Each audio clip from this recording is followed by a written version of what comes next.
Almost there. Hello, and here we are after some technical hitches and various excitements here in Frankfurt. We are online and live and welcoming you to Indie Author Fringe. So hello and welcome. Hi, David. Hi, Orna. I'm glad we're finally there. And as technical manager, I hold my hands up. It probably was my fault, but there's never any broad shoulders. fault. There's never any fault with these things. It's just the wonders of tech, and it's a miracle that we're here at all, able to do 24 sessions over 24 hours. Bring Frankfurt Book Fair to everybody out there, and bring the best of self-publishing to Frankfurt Book Fair, the sort of self-publishing education that's not available as yet at the fairs. And have spent the last few days having lots of conversations with people as part of our Open Up to Indie Authors campaign, still, knocking on the door. And that's one of the sessions we'll be having later on with Porter Anderson, who's very involved here at Frankfurt. He's editor-in-chief at Publishing Perspectives, and he, he runs the hot sheet and has an interest in indie authors and as part of the wider industry, which is something that Ally is always keen to kind of locate us within the widest possible context. So that's one of the sessions that's coming up later. What have you got? I know you've been the person who's been at the front end of the content. I have an enviable position, to be honest, because I get to see all of the presentations before anybody else. So I went. One of my favorites was Adam Croft's BookBub Ads for Beginners, because you know me, I'm a bit of an ad geek, and it's a great little presentation, and it actually made me go and sign up to get a BookBub Ads account.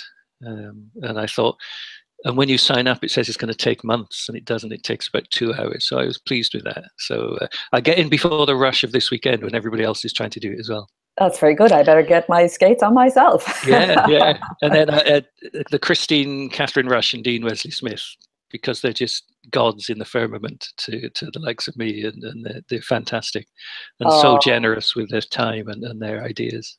Absolutely. I was honoured. I was the lucky person who got to interview them, and I really enjoyed that. And just chatting to them, you learn so much, you absorb so much. They've been so long in the books business that they really understand every single facet of it. So that was great. It is. What I'm kind of most thinking about for this Frankfurt Fringe, and the theme this time, as always, for our third Indie Fringe of the year, is running an indie author business. So for those who perhaps are new to the Fringe, just to explain that we do 3 of these events a year, and they are done in line with the major book fairs, London Book Fair, Book Expo America, which we boycotted this year because of their self-publishing policy, but we did run a fringe at the same time, and Frankfurt Book Fair, which is the largest, of course, international book fair in the world, and continues to be, and is just ginormous. It's such an experience to come to Frankfurt.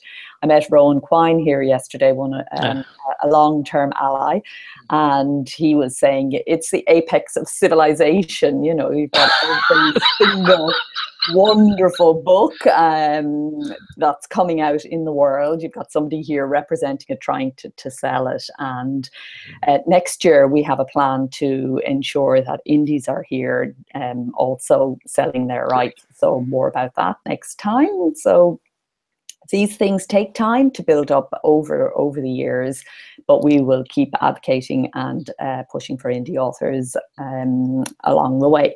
So the theme, as always, for Frankfurt, London, we look at writing and putting the book together, making a book. And the first time you do that, it's quite daunting. But by the time you get to your second and third and fourth book, actually that bit becomes easy. At New York, in the middle of the year, we look at marketing and promotion, and that bit, I think, never gets easy, because it's always about growing your readership and understanding your value and what you're bringing to the reader, and readers, what they want, and that changes over time, and you change over time. So that's a constant challenge.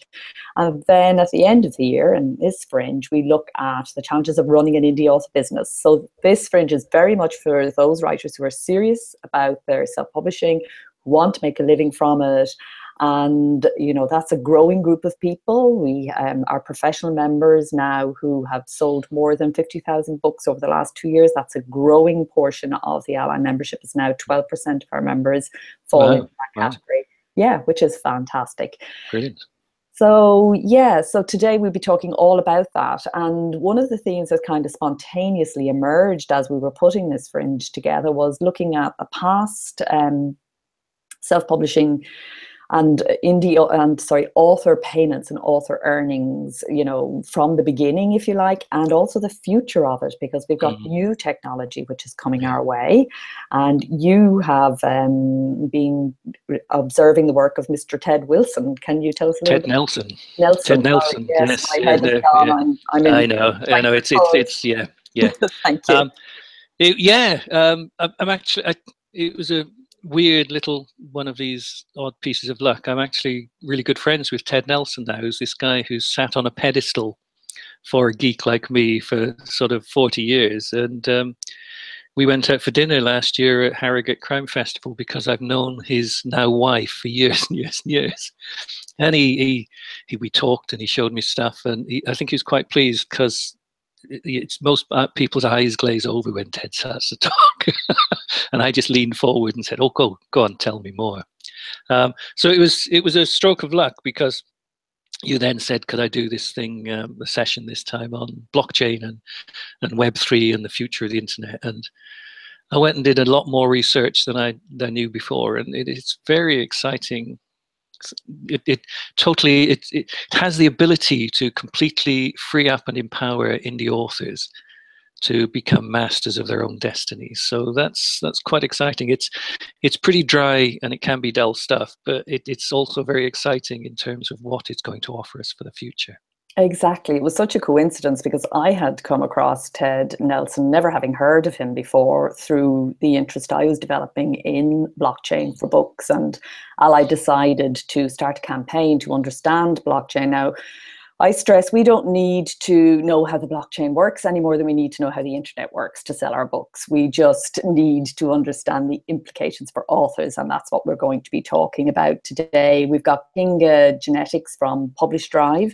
She's looking at artificial intelligence, mentioning the blockchain and other ways in which writers can use machines to do things. Because when you become an indie author, you're taking on tasks that we used to hand over to publishers, and you've either got to hire people to do some of those, but very often you can use tools and technology, and writers can be a bit scared of tools and tech. I am the world's worst at tools and tech, but if you take these things slowly, you can, because the benefit so outweighs the little bit of time and focus and concentration and getting over yourself that it requires, it really, the advantages are just enormous.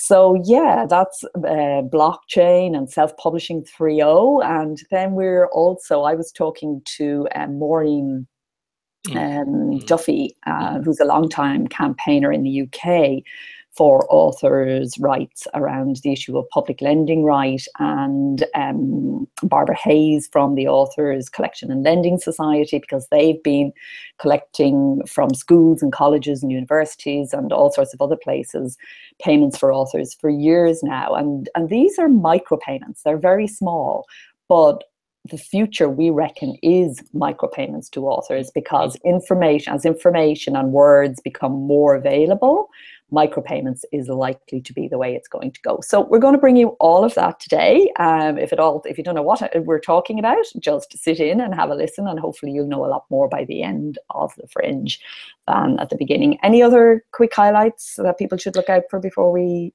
No, I have a personal highlight, and that's the close, because then I can put my feet up and actually get some sleep. Don't you even think about the closing just yet. No, We've got 24 hours of pushing it out. Exactly. 24 hours of sitting here, making sure that every session goes perfectly. So fingers crossed. You for that, David. You're brilliant. You're always there, sitting there in the control room, making sure that it all happens. I'd like to also thank our speakers, because of course, without their generous contribution, we wouldn't be able to keep this free for authors all over the world, and indeed also our sponsors. We are very lucky again to have had Ingram Spark as our gold sponsor. And please do visit their sponsor page if you are thinking of publishing your book in print.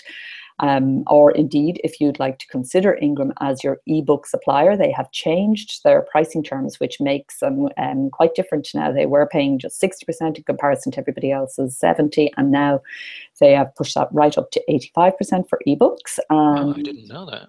Yes, and they are also offering a very generous discount to everyone who attends the Fringe. If you are putting up your book, it will be, instead of costing you money, it will be free. So can't get more generous than that. So take a look at their sponsor page. Thank you also to Nuance, our silver sponsor. I'm a huge fan of Dragon, Naturally Speaking, which is their product that they like to promote among authors. Essentially, it is speech to text. Instead of having to type, you talk, and their wonderful machine turns your talk into text, and it just shortcuts everything for me, and I know for lots of other professional indie authors. So I would encourage you, again, it's one of those tech things that takes a bit, there is a bit of a learning curve with it, and you do have to train the machine to recognize your voice, but it handles my Irish accent, and therefore it can handle anything. Yeah, so that's more than I can do on it. I did 5,000 words with it yesterday, and hardly a mistake from start to finish. I was really impressed. It's fantastic. It's life-changing, actually. And I know that a number of our if you're going to make a living as an indie, you have to produce more books. You have to, produce as many books as you can produce without draining your creative muse. And definitely, the Dragon really, really helps with that, or any speech to text. But I do believe that Dragon is by far the best in terms of accuracy once you take the trouble to train it. And we also have session sponsors, a new session sponsor this time, Happy Self-Publishing, a new partner member, and welcome to them. Type and Tell is back with us again, and Authority. And thank you to you all. Without you, Fringe couldn't happen. So I think that's it for now. Oh yes, do you want to mention our back cover competition? We went for a back cover. But there's one more round of thanks to go, Orna, which is to Orna, because without Orna, none of this would happen at all. She's now get on with the book cover competition. This for this Fringe, we're running a back cover competition. We did a blurb competition, and this is similar and different because it encapsulates both the words and the images that you have on your back cover. We're accepting either full wraparound covers or just back covers, and as they come through, I see every single one, and it's an amazing array of, from the sublime, I'm not going to say it, from the sublime to the not so sublime. And if somebody goes and looks at those competitions, it gives somebody who wants to know what to look for, you can immediately, the stuff that is great snaps out at you straight away. And we have a clear winner, I know.